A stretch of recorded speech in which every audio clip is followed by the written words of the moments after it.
Hey, Gabriel Blake. Hey, Gabriel Jose. I have the feeling that I know the answer to this question, but where are we today? I'm on the Best Coast, and you are on Lake Superior? I guess so, in the best lake. Is that the lake? I feel bad for knowing my geography. I don't know. I'm not American, so I don't have to know about this. It's like I'm just paying back for all those years. Like, oh, Spain? Is that like south from Mexico? It's right next to Guatemala, right? Exactly. Yeah, like next to Guatemala. But yeah, we are still like split by almost 2,000 miles of difference or distance. But together in spirit and heart. Exactly, and in movies. And talking about movies, well, the world falls apart with the Delta variant. What did we watch this time? Just really fast, you're on Lake Michigan. You should probably know that. Oh yeah, well, I thought that you were like just joking about like this is the superior lake compared to the rest of them. I knew that it was like Michigan. I was like a bit surprised. I mean, it's half a block away from my place. It's like it would be like a bit embarrassing. It's like, what is that? Is that the Atlantic? Is that the Atlantic Ocean? Yeah, it's a lake. It's a lake. I mean, I would never. Yeah, I would never taste the water. But the other day I was like, should I go to touch it? I was like, no, I'm good. Yeah, because they have beaches. They have beaches here, and it's like they have like an amazing trail next to the lake that you see like all the beaches, and you see like a lot of people like just laying on the beach, and I'm like, do I want to go there? But then 10 feet away, you have like a block of concrete that is like, this is the beach in this part. That is like, yeah, this is not natural. I had the feeling that this is not like the natural state of the lake. Every gay that I know that moves to Chicago gets a boat. Are you going to get a boat? Are you going to be a boat bro? I thought about it, to be fair. I thought about it. I thought it... to be frank, is like I also thought about it in San Francisco, but in San Francisco, how do you say what do you say this? The anchoring. I don't remember like what is the term in English. Marina fees to dock or whatever. Yeah, the docking fee was insane unless you go to Vallejo or something like that. No. And it's like, yeah, I don't want to go to Vallejo, for just parking. Well, not Vallejo, but whatever. Yeah, but in any case, I don't know here, because the thing is that we only have like 4 or 5 months of decent weather, and then it's like, yep, now it's frozen. The whole lake is literally frozen. So yeah, I'm not going to be using it. Well, you can ice skate.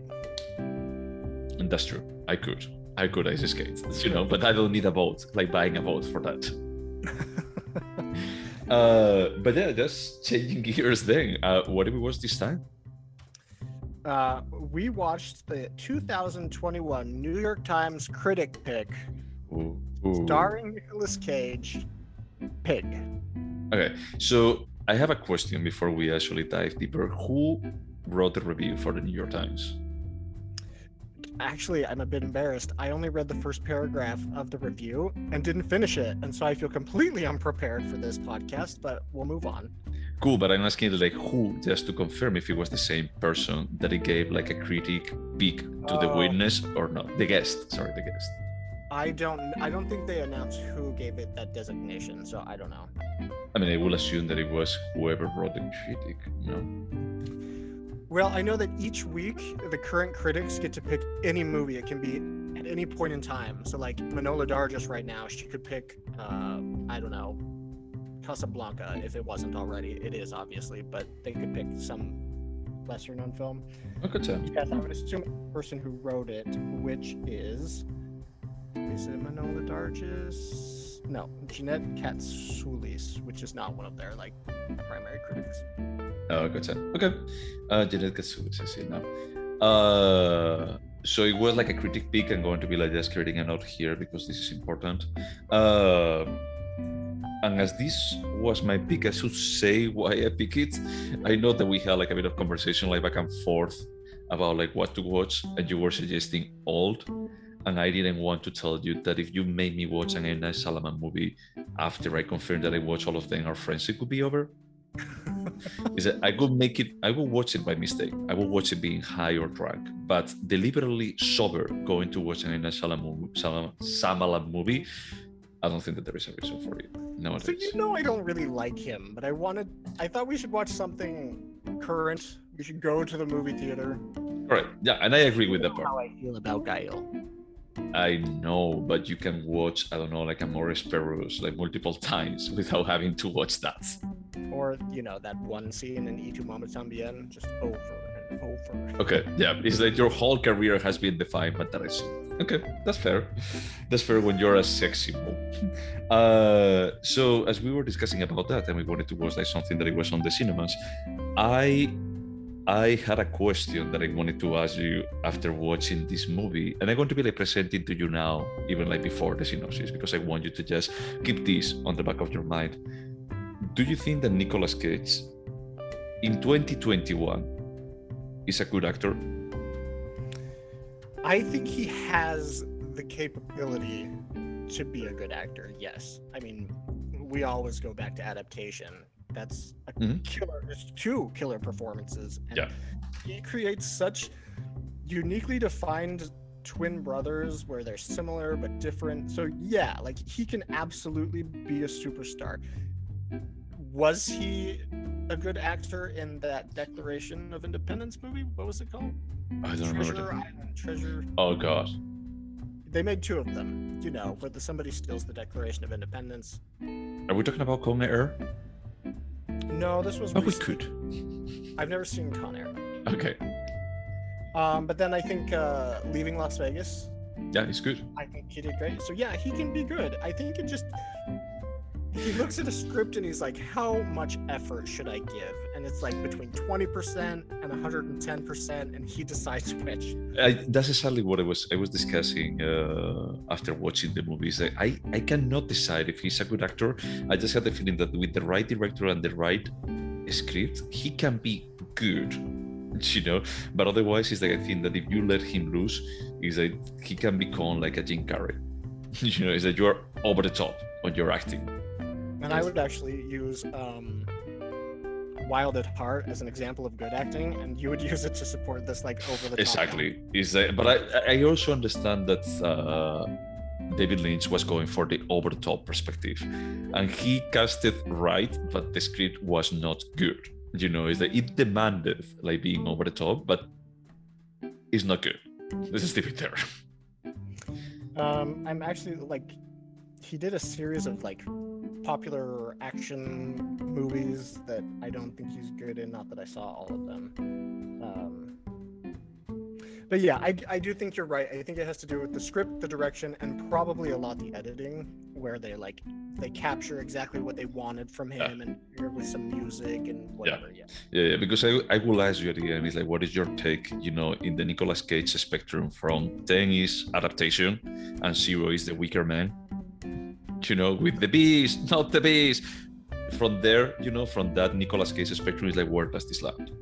But we don't have to answer now. It's like I'd rather like just go into the synopsis because I'm curious. All right. So this was your pick. I will give the synopsis. So what is his name? Oh, Robin? Yeah. Robin, yes. Robin is a hermit living in basically a shanty, like a little flimsy cabin somewhere in the wilderness. It's somewhat close to Portland, within driving distance to Portland, but we don't really know how far he lives. And he lives there with his truffle pig. I don't know if we learn her name, but together they forage for truffles, and he trades those truffles to a Portland kid. He's not a kid, he's an adult, but to us, he's a kid, who drives out there once a week on Thursdays, and he trades the truffles for basic necessities, like flour, eggs. I'm trying to figure out. This is like a movie we should legitimately be concerned about spoilers, because it's in theaters now, and this won't be heard for 2 months. Okay, that's true. At that point, it's going to be like impossible, because this is the kind of movie that is only on AMC, and it's probably going to be like part of their artisan films, because there is nothing else. Not saying that it's good or bad. I'm just saying that this is the kind of movie that you will watch to Landmark to watch it. Yeah, I did watch it in Landmark. So,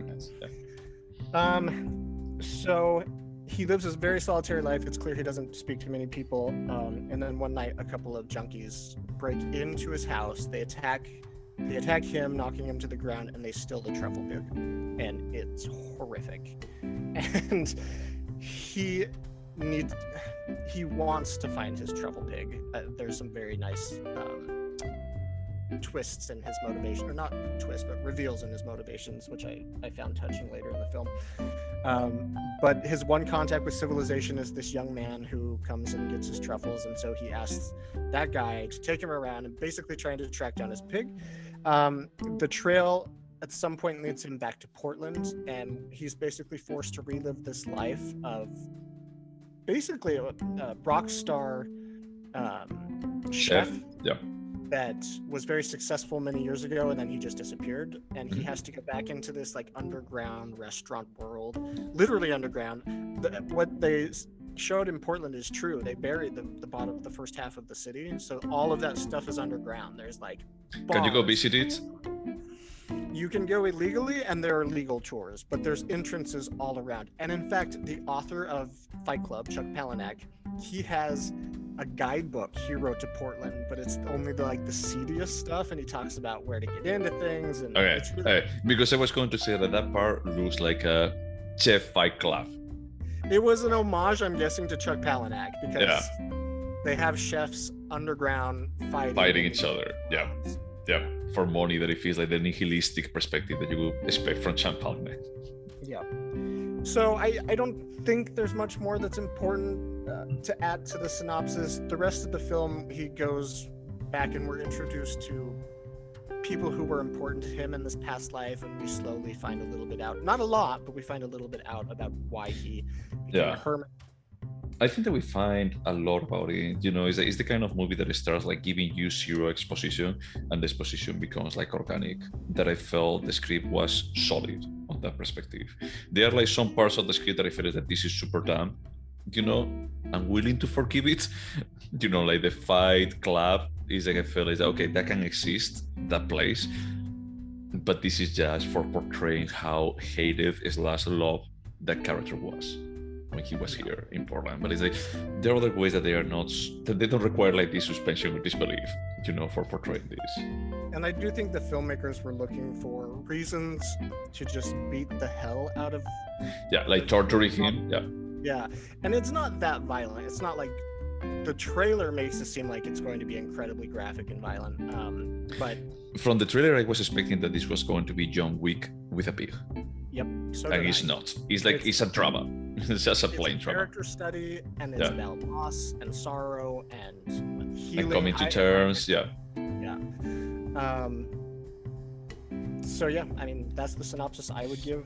The only thing that I would actually add to it is it's true that we get to know better Nicolas Cage character, Robin character, but at the same time we get to know a lot about the kid that he works with, that I don't remember the name, and also the relationship with that character has with his own father, that I found like even a tiny bit more touching, you know, than the Nicolas Cage one. The Nicolas Cage felt a bit more, not a single note kind of character, but it felt a bit more conventional than actually the other kid with the father, and just seeing how broken the kid was because of the relationship that he inherited, you know, with his family.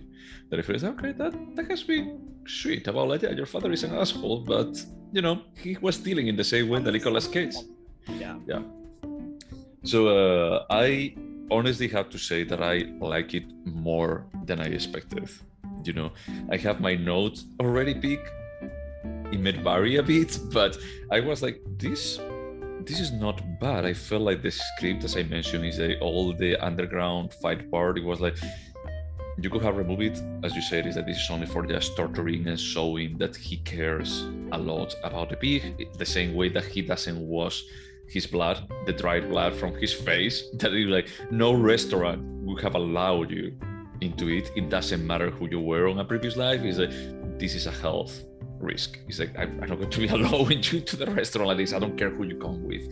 That part, it felt a bit more is like you are using these things for making a point, for just portraying something, instead of actually just thinking about like what would be the reality of this situation. That it just took me a bit out. Is like you are not as artistic as to get away with these things. And I do think, well, overall, I would say the tone is somber-ish I mean, it's not a depressing film by any means. It's tinged with sadness, but the director was not afraid to go into moments of absurd comedy. Yeah, you can laugh a couple of times. Yeah, and it feels a little bit out of place at times, but like when he sits down at the restaurant of the chef that he had formerly worked with, and the chef is just so absurd, which it worked for me, but I can see how it might not work for everybody. I like the shift in like what is this scene? Is this going to be hilarious? Is it going to be like crying about death? Like it takes us all over the map.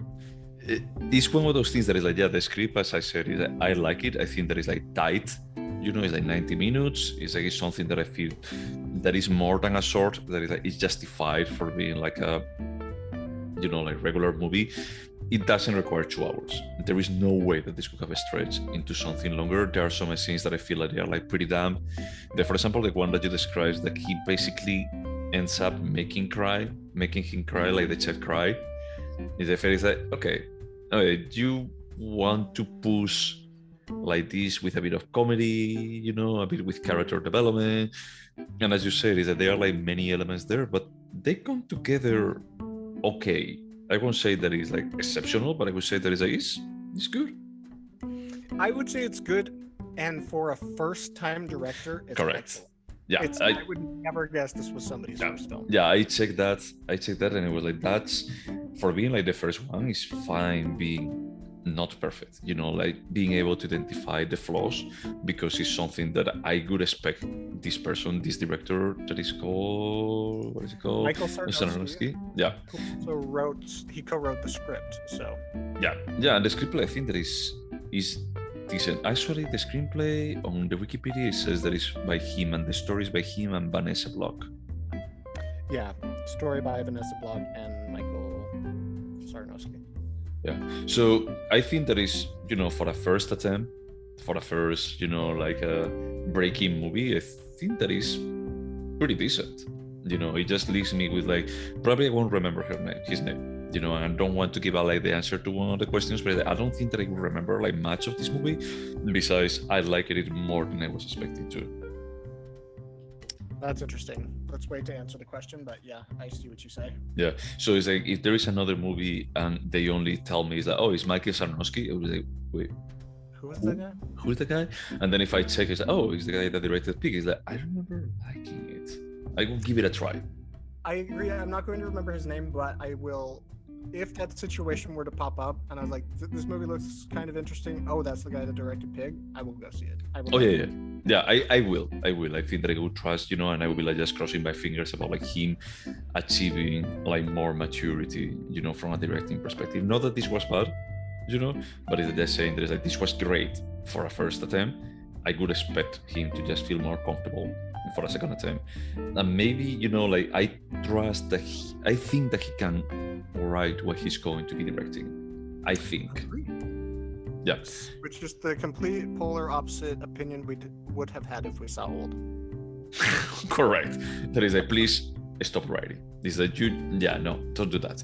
On this case, it's like I think that he can write it. The script was tight. It was not perfect, but it was like, what you're trying to do. And things actually come together decently. And the directing was nice. I always feel a bit like you're a bit of a pretentious asshole when you have like this part 1, part 2. And I was like, yeah, okay, I get it, and at the end it's a bit more about like how food can bring us together, how it can mend things, how it can be like a vehicle for some other things, It's like, and every single one of the parts were about like just plates that they are like reference, along the way. So it was a bit more of those things that is like, if someone were to describe this to me, if I was listening to our own podcast, that God, I never do. But if I were listening to our own podcast, I would say, I don't want to watch that. Yeah, I think whoever created the trailer and made it look a little bit different than what the actual film is knew what they were doing, because if they put the real movie like in a trailer, I'd be like, no. Yeah, exactly. Yeah, I feel a bit. I don't know if you watch it, but I feel a bit like in a spirit, like similar to Ratatouille. Not about like a rat cooking in the kitchen, but a bit more about like being An ode to food. Yeah. I don't think I saw Ratatouille. Oh, good. Yeah. But yeah, talking about this, the only thing that I felt that is okay, Nicolas Cage, I think that he does a good job, but I think that this is a role that he does that doesn't require too much nuance. Is that you just have to be broody, you just have to be like just pretty. I agree. Bring my baby back. I don't think much was asked of him. It's really kind of he has rage, he has sadness, and then he has despair in one moment. And I think he does each adequately, if not good. But yeah, I think there was more, as you said, the father-son relationship of his driver, of the guy who buys his truffles, there was a lot more there. But I wouldn't say that this is a bad performance by Nicolas Cage. I would say it's not the most difficult performance. Correct. I would say that he's decent. He's like functional on this role, and that's the reason. I will say that as I watched this, I was like, he's gonna get an Oscar nomination for this, and everyone's gonna be like, "What? What is this movie, Pig?" In any other year, I would say it's like no freaking way. This year, yeah. Everything is possible. I'm guessing like the new James Bond film that comes in October is gonna win like the best picture. Imagine Daniel Craig like this getting a nomination. He's not nominated for anything. I hope not. I think that he's a okay actor. Not Enduring Love? No, not Enduring Love. Not Enduring Love for sure. Who was the wife? Who was the wife in Enduring Love?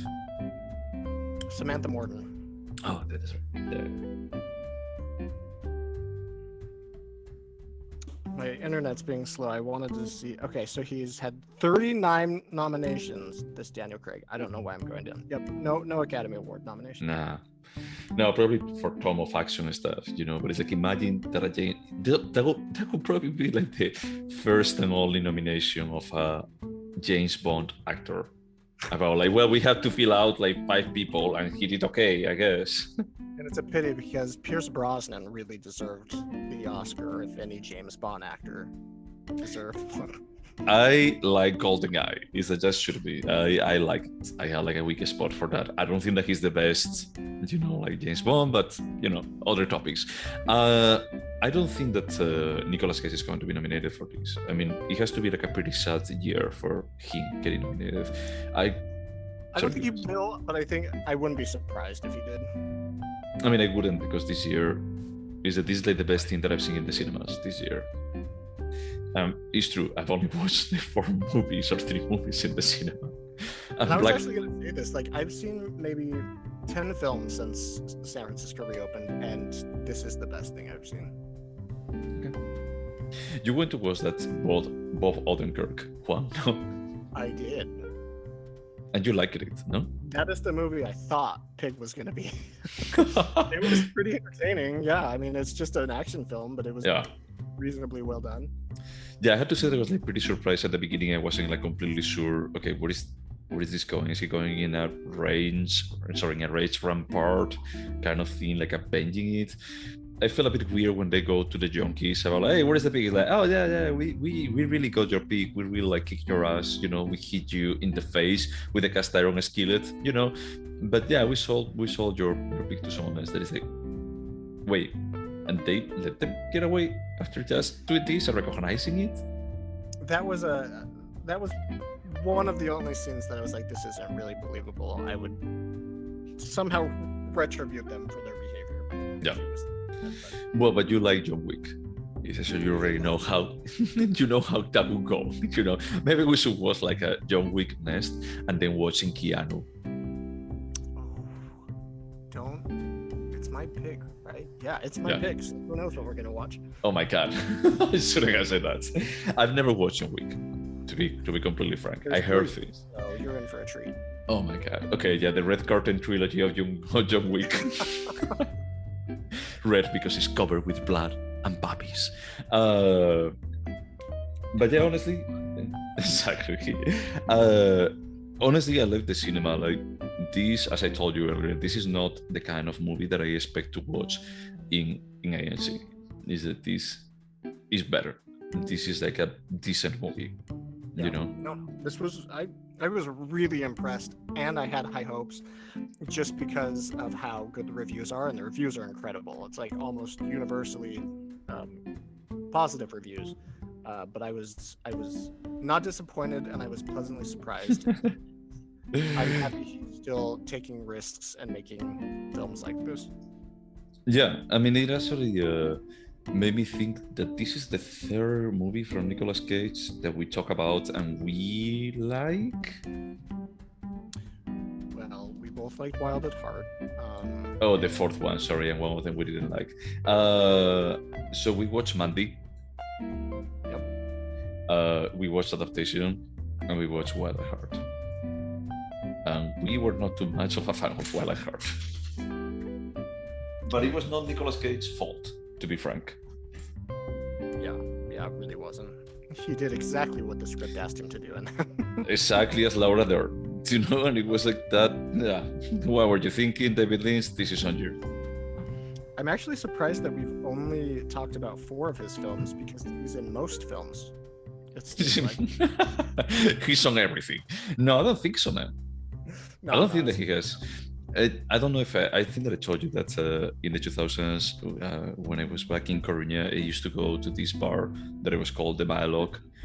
And the owner of the bar, he was the one that he was asking me, they were like, hey, you need to watch this movie. We're going to be like talking about it next time. And he educated me in some kind of way for just watching stuff that it was not easy to find. You know, it's not, don't go for the mainstream. It's like, just check this.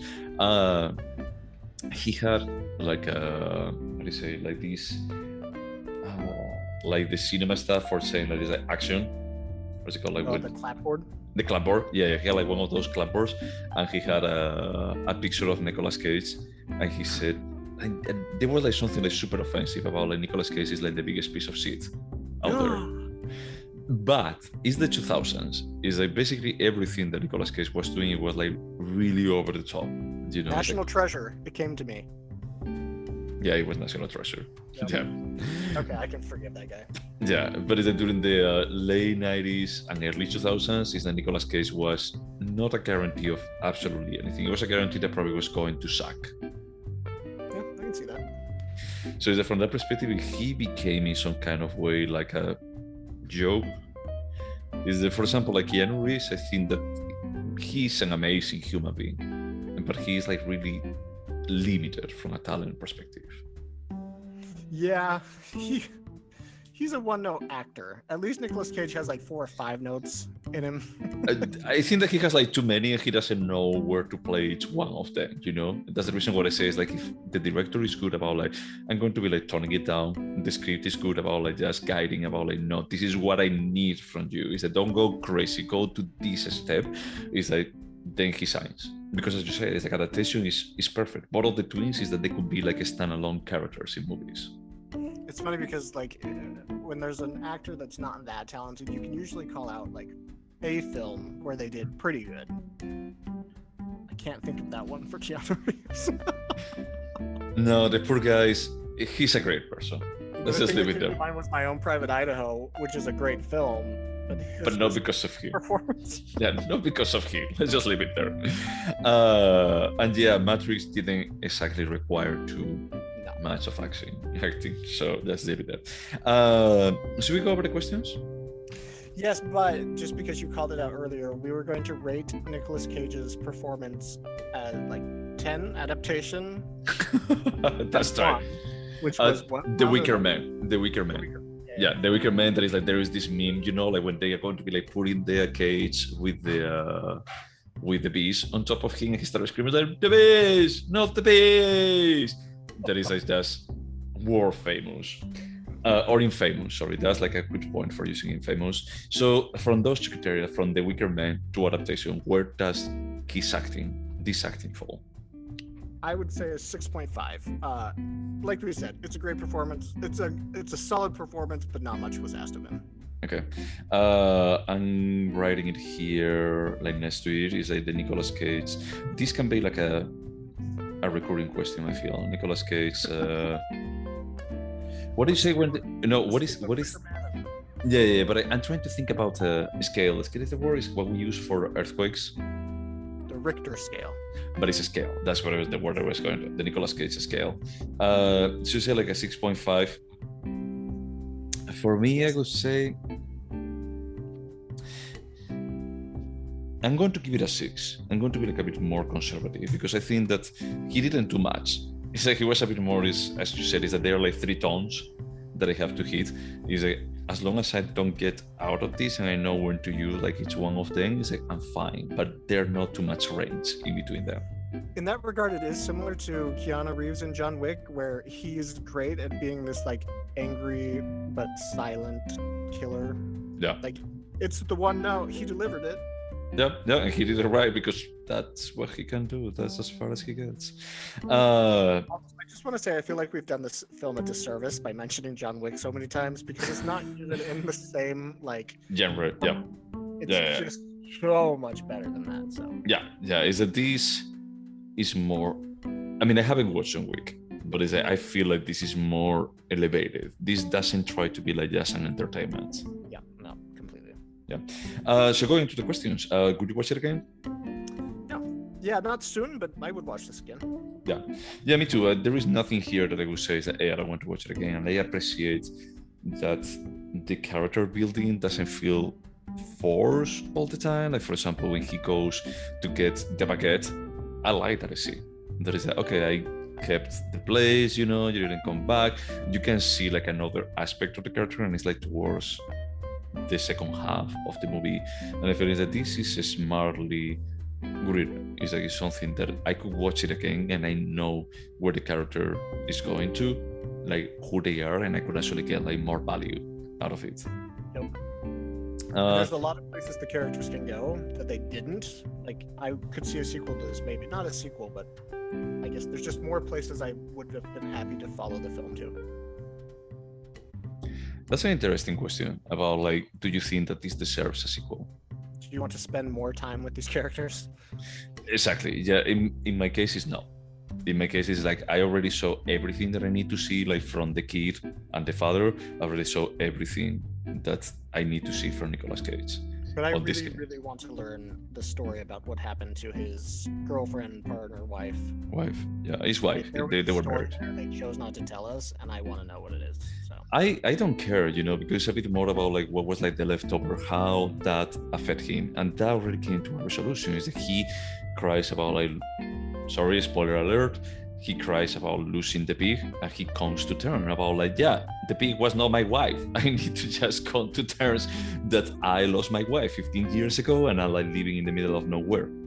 So this is me now. Yeah, but I agree with you. I just think the universe we were introduced to is interesting enough that I would like to spend more time there.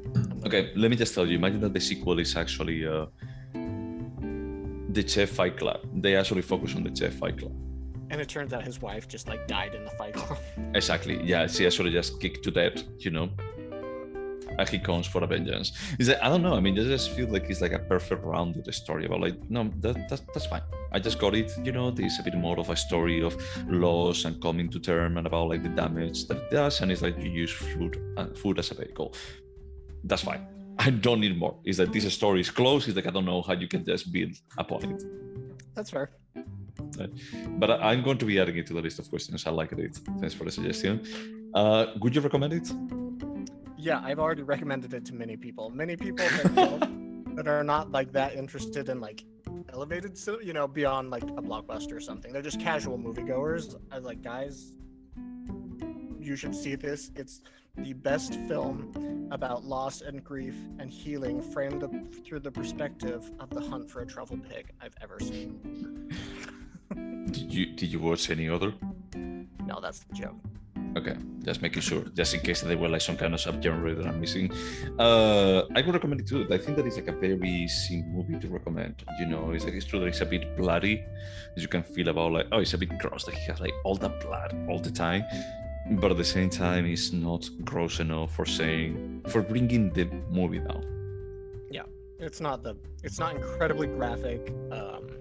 It's not like torture porn. You're not going to see any like Yeah. So it's like, if we go back to my criteria about like would I recommend it to my parents, definitely. This is like a movie that my parents could love. Yeah. There is no sex, there is no even a knowledge of sex. It's great. No nudity. No nudity, only a bit of violence. That's fine. Could you remember it? This one's tricky because not a lot happens. And so, no, I'm going to forget that, for instance, he visited the baker and asked for the salted baguette. I'm going to forget a lot of things about it. I feel like in a year from now, I'm going to remember that I liked it, and that's about it. Yeah, that's exactly my take. What I was mentioning earlier is that this is a movie that you can remember the feeling that it left you, but it's hard to remember the specifics, of the trip. Yeah.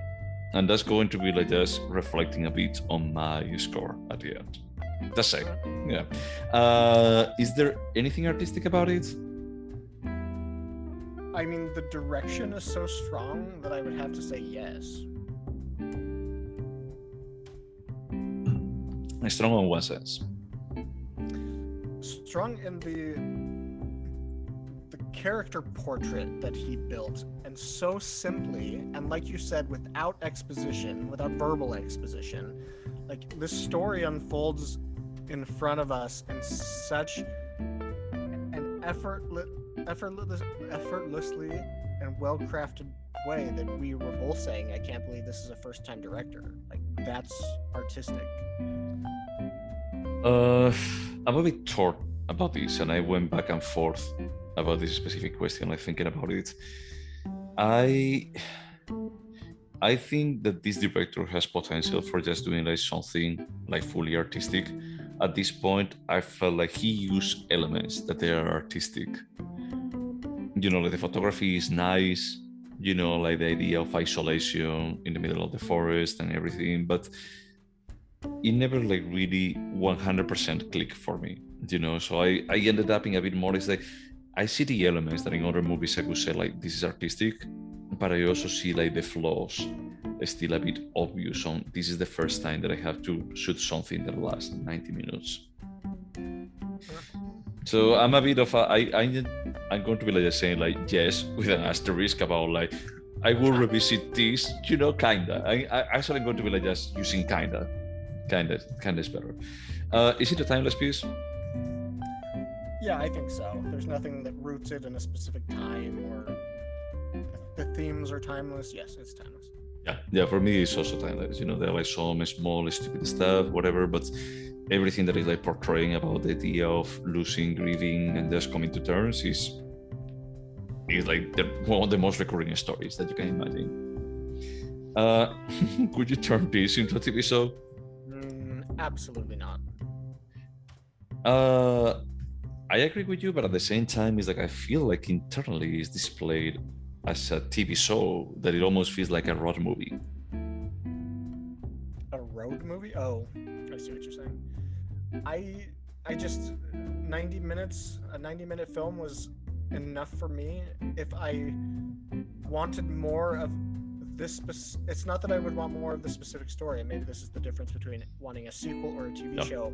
I just want to learn more about other people in the universe, not more about this specific story. I've got everything I want from Nicolas Cage and The Driver.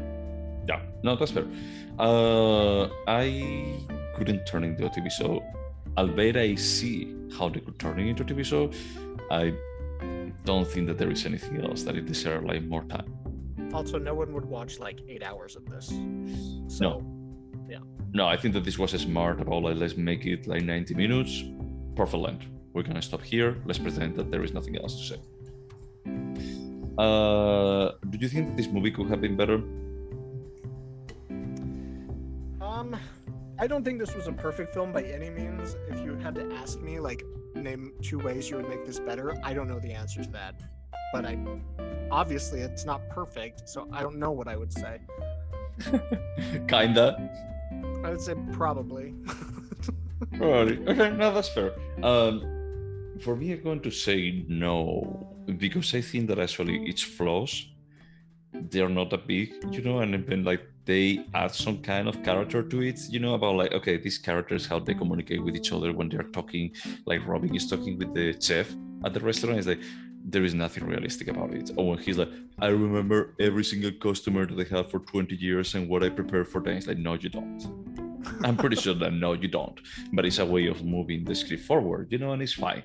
But all this kind of quirkiness, it just leaves me like, this works. It's a bit stupid sometimes, but it works. If I were to change like something of these, other flows would become like more apparent. And I think that it's one of those movies that is not perfect. I would recommend. I will never regret watching it. I will watch it again. And that like pretty good. That's a pretty good criteria for cinema in 2021. It's interesting that you said it just works, and that's what I think what I was trying to say when earlier I was saying, and sometimes it goes into like absurd comedy territory, and it might, but it does. It works. Yeah. It's not something that you feel like cringe about, like, what are you doing here? What is the point? It's like, no, I mean, it works in the context of everything else, that I'm seeing. Now, I have to say this, now that we are like just done with the questions, that pig is the most gorgeous pig that I've seen in my life. So cute. Yeah, it's like I don't want a dog. I want that pig. Honestly, it's like I don't care. And besides that, if he can tell me where truffles are, I want that. Also, I appreciate the fact that the pig is kidnapped within like 3 to 4 minutes of the film opening, because I think if they had allowed us to fall in love with that pig, it would have been too painful to lose her, like, to worry about that pig, and instead we're able to focus on Robin, which I thought was really smart, not to get us all concerned about a pig that cute. But in any case, it's super cute. Is that I just want the best for the pig. And it's funny because the day before I watched the first episode of Black Mirror,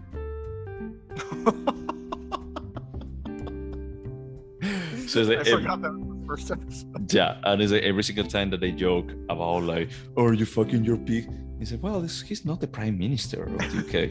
This isn't televised. Like, come on, yeah, it's fine. It's like, this is not like a piece of art. But yeah, that was like the part of the film is like, wow, that was good casting. The pig is like, I care about the pig. I want to see the pig on the screen. Yeah, no, I agree. Yeah. But yeah, man, should we score these then? We should. This was your pick, so I'll score first. I'm going to give it an 8. Wow, okay, that's high. For me, this is going to be a 7. Oh wow, a bigger gap than I thought there would be. But our scales are a little bit different. Remember, 7.5 for me is good. Yeah. This was a little bit better than good. Yeah, for me, it's like something that is good is a 6.5. And I think that is like above that. Is like has been like a good movie. I don't think that I'm going to remember, and that's the part that I was mentioning earlier. If there was anything that I could say like this has been memorable, I would be like, yeah, definitely 7.5 or even 8. But is it? And that's the other part about like, is there anything artistic? Is that I couldn't point my finger on this, and I'm fine. Like in movies like Happy Go Lucky, or Naked. What's the name of the director? Michael Lee. Yep, Mike Lee. My Lee is like, the script is so strong, the acting is so amazing that is like, I don't care if there is nothing artistic about it. Is that all of this has been memorable. Everything that has happened in these 2 hours is memorable. Everything that has happened here, we have watched it in different ways in the past, different permutations of this grief process, and it's like when you compare this to a Mike Lee film, yeah, it pales in comparison. Yeah, that's the part, and I'm like, this has been good. I mean, I went to AMC and I was like, wow, this is solid cinema, but is solid cinema, and I'm like, it actually more than the result or the, how do you say, like the aftertaste that this movie left me, it just left me with more desire of seeing what this director is going to be directing next. It just leaves me with very excited about that. Yeah, it just leaves me, because I did the same thing. It's like I went to check. It's like, wait a second, is this the first movie? Is that's pretty freaking impressive. I was expecting this to be like the 3rd or 4th movie, and he had this style. It's the first one. I have no idea what he's going to be directing next, where he's going to go. Well done, sir. Yeah, I think this was like an interesting, like exercise of watching something modern and don't feeling like we we are going towards like our self-extinction. So you don't regret not picking old? Oh, not for a single second. All right, just wanted to make sure. Yeah, I had to say that I also arrived at the movie just when it was about to start, so I missed the trailers. I wish that I could have watched the old trailer in the cinema because I would be like, yeah, it's like I don't know if what movie was it? There was a movie that I went to watch like some years ago, and I just Interstellar. I think that it was. I was like everyone on the cinema was like really into it, and you watch Interstellar. Yeah. Is that when? Oh no. Anne Hathaway. Matthew McConaughey. Matthew McConaughey and Anne Hathaway. Is that when Anne Hathaway and Jessica Chastain, of course, because it's a sci-fi movie and they need a bimbo. So when Anne Hathaway has like this dialogue about saying this, like, I know that I am a scientist. I know that I'm one of the last hopes of humanity, and I know that it's not a rational choice, but I have to trust my heart. There was like a moment of silence, and you could hear in the cinema like like me, like just laughing out loud. Is that's how the old trailer would have played out with me on the cinema, about like just laughing out loud. Anne Hathaway was in that. I remember now. She goes, yes, I remember. The movie's terrible. I fucking hate that movie so much. But yeah, we're not talking about Christopher Nolan. We can do a special of Christopher Nolan if he ever directs something else, but what a hack. So what are we watching this? So I really want to watch with you Mommy Dearest for many reasons. Okay. I saw it when I was 12 and thought, that's a pretty good movie. But also it won, I think it came out in 1984, it won the Golden Raspberry for Worst Film of the Year. Okay. Later it won the Golden Raspberry for Worst Film of the Decade. And recently I saw a review that said it is the Citizen Kane of bad movies. And I need to see this as an adult. And you like shitty movies, the really shitty ones, and I just want to experience this with you. Yeah. I am looking forward to. I think that according to what you described about the Citizen Kane of bad movies, I don't know what to expect, but I know that I have to love it. Yeah. Anything else to say about Pig? That's it. Thank you. Thank you. Well, thank you for allowing me. Yeah, thank you for being a pig. Thank you for bringing up old initially and then being flexible for just letting me get away with not going with old. I bet that was your pick. I think that we both won with this choice. Yeah, I agree. This was the right pick. Absolutely. Yeah. To all of those people out there, if this is still on the cinema and you have already spoiled yourself with the whole movie, it's still worth it to go watch it. Absolutely. Yeah. Besides that, with all the Delta variant and the world falling apart again, what did you do? Wash your hands and wear your mask. Okay. Bye.